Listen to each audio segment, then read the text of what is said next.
advisor to us for the last year. And has gone from CHRO into the fractional people leadership roles. And we have a lot of people thinking about and evaluating, going from in-house to being fractional and how to do that effectively and successfully, and the type of projects that companies usually need help with. So I'm really excited about this topic. So Karen, thank you so much for coming on the webinar. Yeah, thank you for the opportunity. I'm really excited. So I know, Karen, I'll let you kind of introduce yourself, but some notes from me are Karen's has been incredibly thoughtful, and thinking about workforce planning with me, how to do org design, how to think about compensation, how to think more strategically and not just tactically. And that's what CEOs and founders often want from their people teams, people leaders, especially, and kind of how to pull it together. Karen's been has lots of insights, not just in tech, but in healthcare and tech adjacent and manufacturing. So things to think about, not just in the tech space, but some of these other adjacent industries as well, and kind of rolling it all into one. So Karen, I'm super excited to have you here. Oh, I'm excited to be here. I feel like our journey together started about the same, actually before I started my fractional journey. So it's kind of cool to now be having this conversation with you. Absolutely. You're building a startup, the Karen Brieger fractional services, and we've been building CandorIQ. So it's been awesome to have you as a partner. I'd love for you to maybe share your story, how you got into HR, and then, it's like some of the main milestones that you kind of achieved and things you've done. And I know we'll dive into the fractional people role, but let's start at the top. Yeah, sure. I think I fell into HR, right? I never started off thinking this was the career that I wanted. Didn't even know what it was back. I won't date myself, but it was a long time ago. I started doing recruitment actually with a staffing agency, and I loved that piece of it. I'm a naturally nosy person, and recruiting and HR allow me to professionally be nosy because I'm always trying to learn about people and learn about the business and how those two come together. So it was pretty natural to stay into HR once I found it. Spent my whole career doing it. Number of different industries, had been in professional services, manufacturing, including regulated industry manufacturing with med device. Spent about 10 years with a SaaS company, a highly acquisitive SaaS company. So that was really great to get that M&A integration. And one of the things that's really formed my thinking on this, we had a day one integration approach at that company. So as hard and challenging as it was to integrate absolutely anything and everything that could be, I mean, data centers, you can't integrate day one, but everything people related, as challenging as it was, that's what we did. And so I learned so much about the employee experience, the value of it, connecting that with the customer experience, and all driving together for business results. So that was a huge piece, a huge learning opportunity for me in my career. And I was in a transition trying to figure out, I knew I wanted to be doing something different. At the time, I think I first met you, I was thinking about brand ambassador work, but didn't really know that's what it was called at the time, and figuring out how I could bring my knowledge of HR with HR tech together and working with product teams. And so it was really a good fit to start working with you and the CandorIQ team. But I was still trying to figure out what I was going to do career-wise, and started learning more and more about fractional, and decided that maybe some of it was tied to midlife and kids being out of the house and the empty nest syndrome and the opportunity to really try something new, but decided I was going to jump in 2 feet and see if I could swim. And January of 2024 started my business, Pinnacle Connections HR, as a fractional chief people officer. And I'm here, almost, I can't believe it's almost a year and a half later. I've got clients I've been working with long-term now, and I'm loving it. I've decided that this is where I'm meant to be now, and working hard to keep doing my best for my clients and new clients to come. Yeah, thank you for sharing that. That's quite the roller coaster, going from other industries into recruiting, into HR. The M&A is definitely a very painful. Like, it's different people, different processes, different cultures. If you can bring those together, you can solve most problems. I think. So I think you got the fire drill kind of learning experience there, but that's awesome. But also, you mentioned regulated, so med devices, and so it's. I think a lot of the people work that you've done, and when you've led teams, that I think you've naturally tied business goals, outcomes, sometimes regulations, Yeah. all to people. So it wasn't just like a disconnected, hey, we're going to run the people team and run the organization, but like how that all kind of comes together, which is pretty amazing. And I know like you parlay a lot of that into your fractional work as well at Pinnacle. We'll click into that. One of the things I kind of maybe wanted to ask you was, as you've done this now for like a year and a half, for people who are thinking about it, who are at the cusp of it, right? And I think like you jumped in 2 feet, I jumped in 2 feet into the entrepreneurship arena. And how has it been? What are some of your learnings there? And any insights for people who are thinking about staying in-house versus fractional or vice versa? Yeah, being a strategic HR professional is only a piece of what it takes to be successful. There's so many other aspects to it. And I think where I've seen a lot of people who've tried fractional work and then decided they wanted to go back into in-house isn't that they loved the work that they were doing. What they didn't enjoy was finding the work and that business development piece of it. And to me, I love that. I have so many amazing conversations with other founders and CEOs like you. And again, that natural curiosity of mine kicks in. I can't help but ask questions just because I'm just curious and trying to find the common ground. And oh my gosh, it's great you brought that up. Here's how I could, I've experienced that. Here's how I can help. And it happens naturally, I think, but that's not natural for everybody. And I think that's one of the biggest considerations that somebody has to make and be aware of before they take that leap.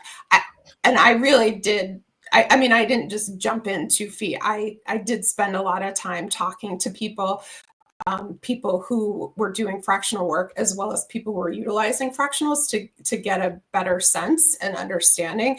But I decided I needed to go all in and commit. And some people aren't ready or able to do that for various reasons. I think so. Like, you mentioned kind of shifting your mindset and shifting the skills, and maybe some of it's natural to you. Since you mentioned like nosy HR, you like to pull on the thread and learn, and you're curious, and sometimes that you have to force yourself to do that as well. So like, what did you have to like learn or get better at as a fractional person? Maybe let's start there. Moving quicker. I think when you come into a new role, a new company in-house, there's this onboarding period where it's understood you're onboarding, it's understood you're learning. You've got the ability to really take the time to get to know people, to get to know processes. With fractional, you have to do all of those same things. You can't come in like a bull in a china shop, right? You have to learn the organization and the people and the personalities, but you have to do it so much quicker than what I think you sometimes are able to do in-house. And some of the experiences I've had where some of this mind shift comes into play too is the way in which the organization views you now as a fractional. I often feel like I've come into a movie in the middle, and I'm got to quickly figure out the players and the plot because nobody's gonna rewind and let me go back and watch the beginning. Yeah, and people expect like fast time to value, like this as well. Like they're like, so that's true as well. And then I guess like expectations are different, or you have to set different expectations as well, right? Because you're not an internal employee necessarily. And so can you talk a little bit about that too? Yeah, I mean, you mentioned outcomes, right? When you're bringing somebody on fractionally, you're paying for outcomes. You're not paying somebody to sit in meetings and to do the administrative, sort. The emails are always going to be there no matter what. Uh-huh. You're paying for outcomes. And so it's important to be able to deliver on that quickly. And it starts with setting the expectations. So spending that time up front, you and I together talking about what do you need? What do you think you need? Auditing, assessing, and then being able to deliver. But that's making sure we're clear on what the expectations are, and not just on what they are, but how we're going to work together. So for me in the fractional role now, it's really about making sure that the boundaries are clear. I'm not an employee. So when somebody texts me at 10 o'clock at night, I'm not going to respond, because honestly, I'm in bed by 10 o'clock. Right. And so they're different expectations, but I need to make sure I'm clearly working with you in setting those as how we're going to work together, not just what we're going to work together on. Okay. And now you've been doing it for a year and a half, but maybe just to kind of rewind a little bit. So like, what was your first fractional experience like? And, some of the things you've learned since then as well? Yeah, the first fractional experience was a company, and I still with them. They were literally building from the ground up. I mean, they were Okay. actually constructing a building while also putting together the infrastructure of a company, the processes, the systems, the structure. And so that was really interesting in working with them, starting from nothing and creating it. Oh, really 0 to 1. Okay. Yeah. So it was such a fun, it has been such a fun experience, and really the ability to truly see the impact of the work that we've done together. Amazing. And any guidance for people, like, common mistakes that fractional HR folks make when they start here and like do their first engagement? Like any guidance that you can provide that people can try to avoid and learn from? It and me, I don't know if this is just me, or for me it's about it's the same way I approached HR in-house. It's not Sure. about policies and procedures, right? They're a framework, Yeah. but you need to have flexibility. And you also need to meet your customer or your client where they're at. And I may think that they need something big and beautiful, but that may not be where they're at. That may not be where their budget is. I work with nonprofits as well. They don't have budget to spend on anything. They're doing what they're doing because of how they're giving back to others. And so meeting them where they're at and what can they afford, and how can we make sure that their employees are able to do the good work that they do on whatever shoestring budget that they may have. And I think that's really a key in that fractional role. I don't ever want to be the compliance police in-house or fractionally, right? I don't want to be the HR police. I don't want to be talking to people about dress codes, and which I've had to do many times before. I am there as a strategic advisor and helping to put a framework that's scalable in place, not to get mired down in creating a policy to make sure somebody never shows up late for work. Yeah, makes sense. Like everything you said kind of also resonates to me as a software provider too. Like, yes, we have a software and it works in a particular way, and like we have hypotheses and best practices and stuff like that. But like exactly what you said, like it's really about like meeting with the customer where they're at, understanding their needs, their situations, their dynamics. Like there's many factors. Like it could be budget, it could be industry, it could be regulation, it could be geography, it could be the people in seat. And so like as it's it's good to have frameworks and policies as a guiding principle, like a North Star, but you really kind of have to understand what the organization needs now and what they can handle, and and also like software. I guess like the other conclusion I have is what you mentioned is it's iterative. So like you don't have to get to the perfect answer on like day one or phase one. It's a living, breathing thing, and you evolve these things as the companies grows and needs change as well. So that like yeah, just like those stood to me as well because very relevant for us too. Yeah, I mean, and and talking about technology with teams, when I'm working with a client on their technology needs, I'm trying to figure out what do you need today, but where's the business going, and what are they going to need tomorrow, and finding a technology partner that's going to scale with them. So is that technology partner scaling themselves? Because they're just kind of stagnant. That's not going to support the client's growth, right? So it is very similar. That's true too. Like looking around the corners, I mean, like you've had to do that as a CHRO, right? Because you're not just solving the problem of today. You want to solve, like, you want to look around the corners. That's what a CHRO is there for. Like, be strategic, 6 months to 12 months, or what the company needs as well.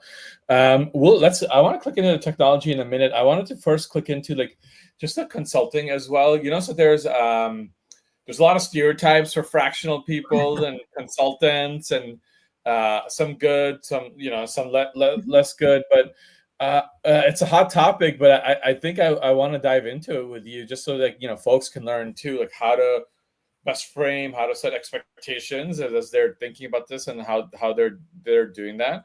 So like, for example, like I guess like how do you position yourself first of all as a consultant or a fractional people leader? Like how do you project, how do you communicate your role and your responsibilities to like your clients? Yeah, I think with terminology, right? There are a lot of founders and CEOs that it's consult fractional. They don't see a difference between the two. There is, and I know there is, but again, Sure. back to meeting a client where they're at, right? Let's figure out what you need and how to solve it. To me, a consultant is there for a project, or they're there on an interim basis. They're not a member of the team. When I come in as a fractional, I am a member of your leadership team. I'm at the table with the rest of the senior leadership team, and we're working together to drive the growth of the business. The only difference is I'm fractional. I am there on a part-time basis. So you may not have me 40 hours a week. You probably have me closer to 20 hours a week, depending on what we agree to. But I am a member of the team. We're going to work together shoulder to shoulder on making those decisions and moving the organization forward. And that's really the big difference. So I'm not there to just get the next gig or extend it another month. I'm there to truly drive the success of the business as a strategic partner to the CEO, to the founder, and to the rest of the leadership team. That's a really good point. So like the consultant is more project based. They might come in, they might even be full-time for the duration of the project, fractional, but they're coming in doing like maybe the project is build out the job architecture, or build out like skills and ladders and career, like build something out end to end with the finite end state outcome. But as a fractional leader, you're basically a member of the team, so you need access to all the same data and input to be able to deliver the outcomes. Yes, maybe it's like less time, and maybe that might mean like different specific KPIs and goals where you still want to focus on, because certainly there's objectives in mind, but people should be thinking about fractional people leaders, or any fractional person, as like an embedded member of the team, just not 5 days a week, 9 to 5, or whatever it might be. Right. And fractionals also, as fractional leaders, we sometimes oversee employee teams, right? An HR team. I'm working with one client where I do oversee, there's a team member that shares his time between HR and accounting. And from an HR standpoint, and they're small enough that that makes sense right now. But I oversee him from an HR standpoint. I'm guiding, I'm coaching, and so much of my time in that capacity, I'm there to answer questions and help advise. But most of my time with that individual is spent coaching and mentoring and teaching so he can grow and develop into the role. So at some point, they won't need me. But I will know that I have done a great job when we get to that point, because this individual has learned and learned the strategic HR side. Amazing. Of things. You've helped the organization. Like teaching them how to fish, not just like, hunting for food or whatever. Exactly. And to me, that's, again, I'm not bashing anybody who's a consultant or does consulting work. Sure. But that's, that is, I think that's another way to distinguish between fractional and consulting. As that fractional, I am there to help build this structure, make it sustainable, help support growth, but also help build. At some point, an organization's going to grow to a point where they need somebody full time, or they need a team of people full time. And the intent is that I help get them to that point, transition, and then, it's like sending your kids off to where you like, look at what we've done and we built together. It's so wonderful to see at that stage now. Yeah, the training wheels are off, and then now you're ready. I'm thinking of this analogy because I have a 5-year-old who's just learning how to drive right now. So that makes a lot of sense. That's a good insight. And so, like, sometimes founders or executives, like, they can have a concern that, like, hey, once the fractional person maybe steps away or is spending less time, the bricks start falling down again, right? Like you mentioned this, I wanted to like pull out the third, like, so how do you make our organization self-sufficient, not just dependent on you over a longer time horizon? I know it can take some time to get there, but could you talk about that too? Yeah, it's the foundational basics, right? The systems, the processes, the technology to support all of that, the documentation that goes along with it, right? Putting a process in place that's a scalable process, whether it's on the talent acquisition side or on the compensation side. That's the basic side of it. But then it's the team, making sure that the individuals are in place and trained and ready to take that next step to lead it without me there. So back to that training wheels, right? They need to be able, they're on the big kid bike, and they're able to go and go and go, right? That makes sense. And how are you, like, I think you mentioned this before as well, like, how do you build trust and rapport with the organization, with the different stakeholders, with the CEO, but like other partners as well? Like, what are some of the things that you've done tactically? And for me, it's been very similar to the way I've done it when I was in-house. It starts with making sure we're set on the scope and the intent, and that others are clear on that. And it is having those conversations, the one-on-ones with people, to understand what's working today. Where do you see your team going in the future? What challenges do you anticipate? And then how, and offering guidance and support on how we can work together from a people standpoint to make sure that we're ready for those obstacles, that we're able to smoothly overcome them. So I spend one-on-one time with people. I make sure that I'm really communicating to make sure that people, hey, people know what I'm working on and where we're at with things. So the communication is so important. Most of the work I'm doing is remote, so it's making sure I'm not bumping into somebody in the kitchen over the coffee maker, but staying connected through all the same tools that the company is using, right? Being on Slack, being available for those conversations. It's the same way, right? You work with people. You build trust with people that you like, and with people who deliver when they say they're going to deliver it, and that's more important than ever in a fractional capacity. So in some way, it's like the same as a full-time role. Maybe you just have to do it faster and with less time and resources. It's the speed. And I think the other thing I'm hearing, Karen, is like around delivering, so working with people who deliver inside that organization, but also people are expecting you to deliver. So how do you set the KPIs in a fractional capacity, like goals, objectives? Can you give any examples there as well? Yeah, and I do it very similarly to the way I did it in-house, right? I'm not working in isolation. I'm working in partnership with the rest of the organization. So I need to understand what the company's goals and directions are, and then how the HR piece fits into that. Always bringing balance with the employee experience with the business goals, right? And everything that we're doing should be getting us one step closer to reaching the business goals. And so setting those KPIs around that. And it often too depends on what stage the company is at and where those are going to be. In some cases, the KPIs are set around just building initial frameworks. In other cases, it's about getting to the next level.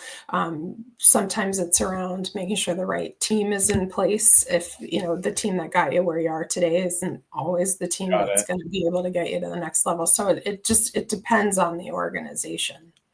And then I think that's super helpful. How do you then maybe say no or set boundaries to, because you're setting KPIs, maybe you're working 1 day a week or 2 days a week or some time block, right?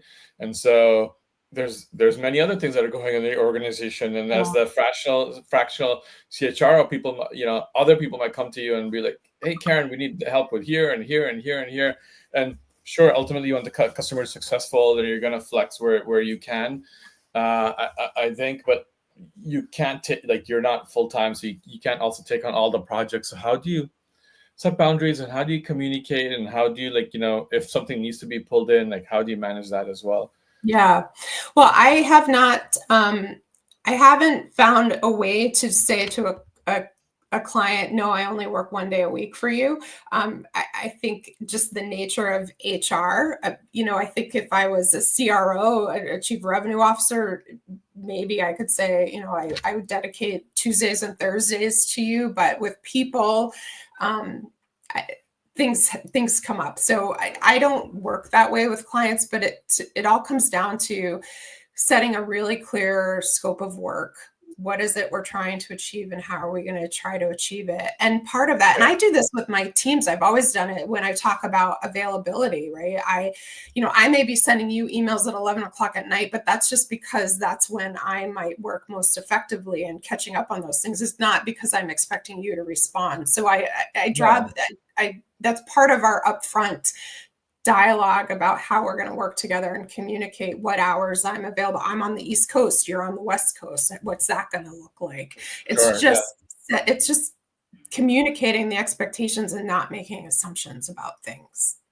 Got it. Yeah. So being clear about scope. And I guess even if you're as a CHR, when you're doing a full-time role, it's not like you're doing it, 9 to 5 or 9 to 6, you are going above and beyond to make sure the company is successful and people are successful. So it's kind of the same mindset. It sounds like you will flex as needed, and sometimes, but it is good to set the be clear on the scope, and so people know what you're doing and when you're going above and beyond and stuff too. So it's right expectations. And I'm hearing constant communication around that as well, because maybe you do something extra that wasn't in scope, but it's more urgent, and it's going to maybe slow down some other deliverables. So just having those conversations and communicating that is the way to drive the train forward.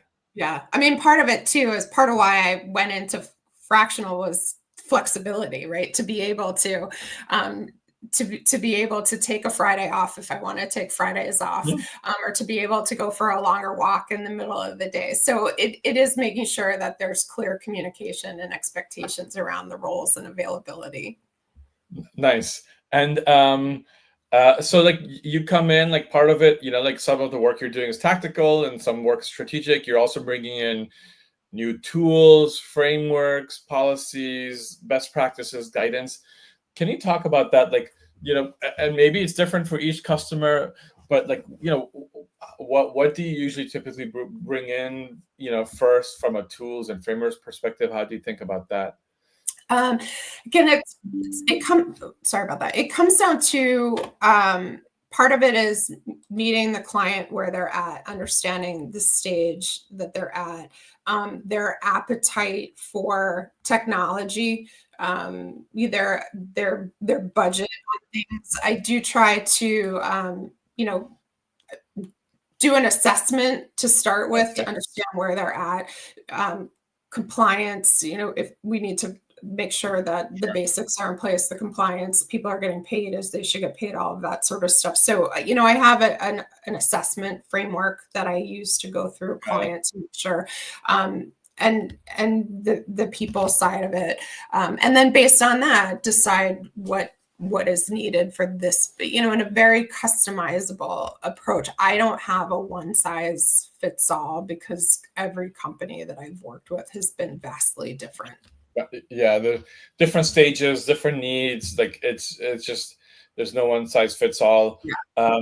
So then I guess there's like you're going from the left and going from the right. Like you're doing an assessment, like because you've been at every scale company now of what you think the company needs, and it's sort of like an independent assessment audit to provide guidance. Because sometimes, especially like founders, don't know what they don't know, and executives don't know what they don't know, and they're bringing you in to see like the unknown unknowns as well, right? But sometimes they might have very specific immediate pain points they need help with as well. So it's kind of triangulating across those things and figuring out like a game plan. What's the now, what's the next, and what's the later. Right. And whatever solution is making sure that it is addressing today's pain point, but in a way that's going to be scalable to support tomorrow's growth. That makes sense. And so in terms of how do you think about that from a tooling perspective? You mentioned one might be budget, certainly. Like what are other ways you think about like tools, when to bring tools, what are the right tools? Like, are you bringing tools for the next 6 to 12 months or 12 to 24 months? How do you think about the tooling aspect of it? Yeah, a lot of it, is priorities, the biggest pain points where we anticipate the new pain points coming with growth, so we can try to be proactive with the tools that we're bringing in. Some of it comes down to budget, right? If a client tells me we can only afford one thing, what's going to be the biggest priority and the biggest bang for the buck, and working with an organization to try and figure that out. Configurability is big in trying to figure out the tool set. I wouldn't want to introduce something to a client that requires a lot of custom coding.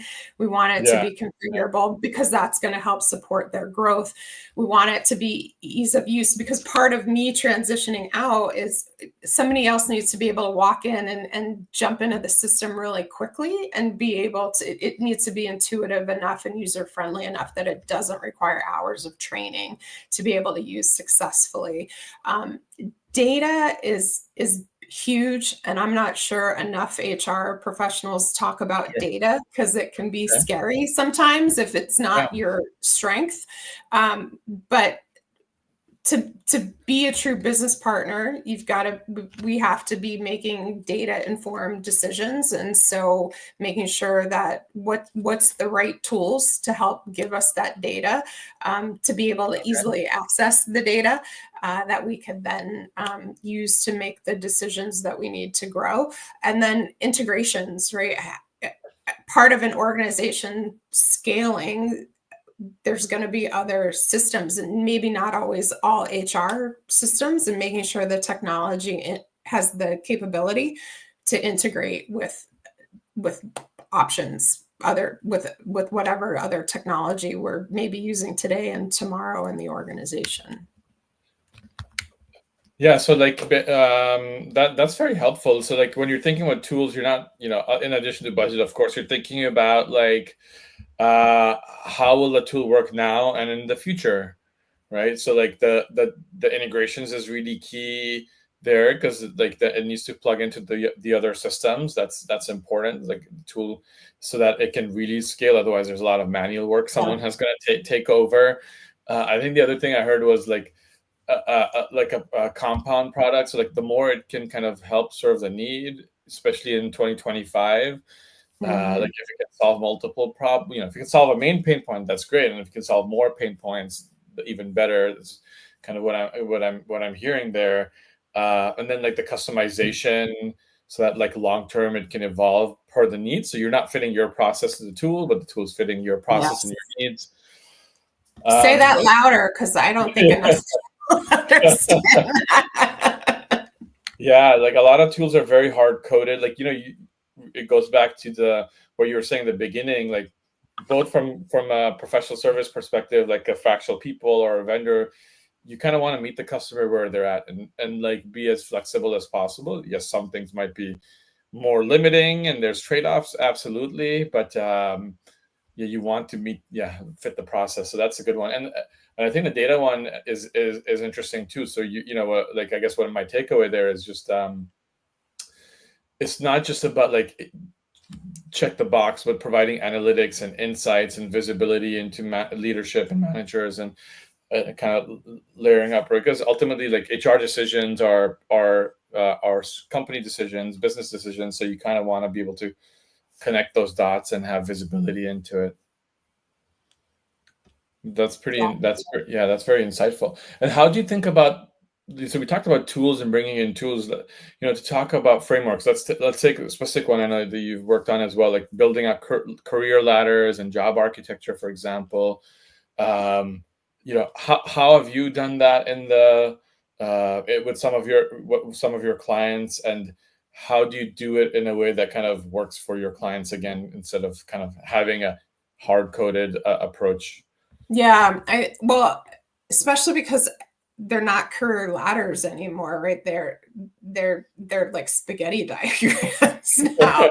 It's giving the flexibility to managers and to employees to allow for growth in whatever way that looks like for the employee. To some people, that's people management responsibilities, and other people don't want any part of it, but they still have so much value to add to the organization. So it's working with the company, understanding culturally where the company is, because any career plan or path needs to fit with the organization culturally. I love putting plans in place that have cross-functional experiences, because I think the best professionals are those that, I'm in HR, spending time with the engineering team, spending time with the finance and accounting team. Everything I do is connected to every other group in the company, and to really understand what and how the challenges that they face then ultimately make me a better HR professional, a better strategic partner, right? So, but not all organizations are culturally open and ready to that. So even though that's my preferred approach, it doesn't work with every company. So it's really not a one size fits all. That goes back to what are they trying to achieve and what are they culturally open for. Yeah, I think also, especially millennials and Gen Z, they don't think about like their relationship with their work in the same way that they don't think about their careers as a ladder. They think of it more as a carousel, maybe. I don't know what's the analogy, right?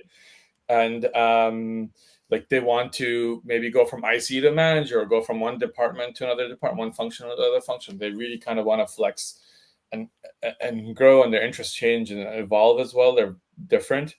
And so I think that's really important for organizations to kind of think about internal mobility and like career growth. Like there's career ladder is not the only path to employee retention. It's really kind of creating the different opportunities, the right opportunities that interest them at that point in time. Yeah, and retention, we even have to reframe what that means and what good retention is. People aren't staying at companies for 10 years. They're not even staying at companies for 5 years. So having a career path that says, well, you have to have 5 years of this experience in order to go on, that it doesn't work.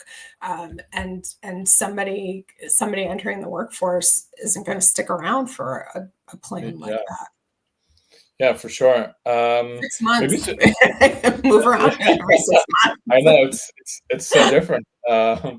Yeah, there's a lot we could talk about, the benefits and perks, what people also want out of their jobs. It's different. Not just, it's not just straight up base pay, for example. Are there any, I know you gave some examples, but any other examples that come to mind in terms of like tactical fractional work you've done, as people are thinking about it, like, and the impact it's had on those businesses, long term? Because again, it's not like a short-term consulting project. You're an embedded member of the team, of the executive team. So I'd love any examples that come to mind. Yeah, I mean, this client that we built from the ground up, the business is open, the business is doing well. We went from 0 to 50 in terms of employees, and with a lot of different moving parts and different functional groups. And that's been great to see, to know that systems are put in place. In every conversation I had with every division director, they were focused on this one tiny thing in front of them, as opposed to setting up a structure. Even, we were talking about career pathing, even just coming down to job titles. It's I'm the manager of this one little thing to the left. Well, let's not create a system where there's going to be 78 different job titles that are all the same thing across multiple departments. Or we're not just building it for one department, we're building it for the company. And so helping to lift them up to see that, and to put that kind of system in place, and to see it operating today has been really fun. That's awesome. So you help them evolve from like product to teams to a real company where you're thinking cross-functionally and thinking strategically, and not just the job, kind of the swim lane ahead of them as well. So that's a great example. Any feedback or things for founders that founders should know, or executives they know as well, as they're thinking about hiring a fractional people leader or fractional HR person? Guidance you generally need somebody, or would be better suited to bring somebody on before you think you need to bring somebody on. It's always, I get asked all the time, when is the right time? And I would always say it's never too soon to start. It's better to build something well from the beginning, rather than trying to go back and fix it. Being proactive with all things people is always better than being reactive to fix once you have a retention problem, or once you have a compliance problem. It's a lot more fun for everybody to do it early and do it well. And it's also, again, it's people. It's not, compliance is certainly a piece of it, and policy is a piece of it, but ultimately it's people. It's the people that will create exceptional product. It's people that will give amazing client experiences. It's people that will make sure that the money's collected, the invoicing is done properly. So we need to make sure that we're hiring well, we're training well, we're Right. giving great experiences, because those people then do the same for the business. And so it's never too soon to start focusing on that. And you're totally right. Like, if it's a lot more painful to course correct, you want to be preventative and proactive versus like, once there are challenges, because solving that's a lot more expensive, a lot Yeah. more painful. That's a very good point. I know we have a few more minutes left. Are there any before we go into kind of our closing thoughts as well, like anything that we talked about that we haven't talked about that's worth sharing with our fractional people out there who are on the podcast today, or founders who are thinking about hiring fractional people? Anything you think we should cover? I think for founders thinking of bringing on a fractional, it's a great way to build a relationship.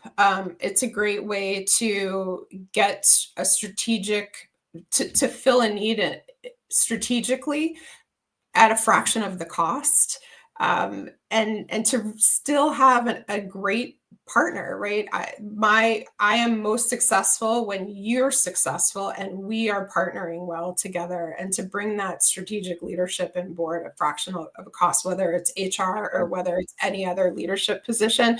It's a great opportunity rather than delaying filling a need because you can't afford the full-time resource. I think for those who are looking to get into fractional, talk to people, really learn informationally what it's like, from a number of different people. Everybody has different experiences, and it may be right, it may not be right. It all depends on what somebody's what their personal and professional goals might be. Amazing. That's good feedback. I'm going to layer in some more learnings. I learned a lot about things. So let me recap some of the nuggets that you shared today, Karen. One was just like the difference between contractor and fractional. And fractional is really an embedded member of the team on an ongoing basis versus kind of time bound or project bound necessarily. So think about that way.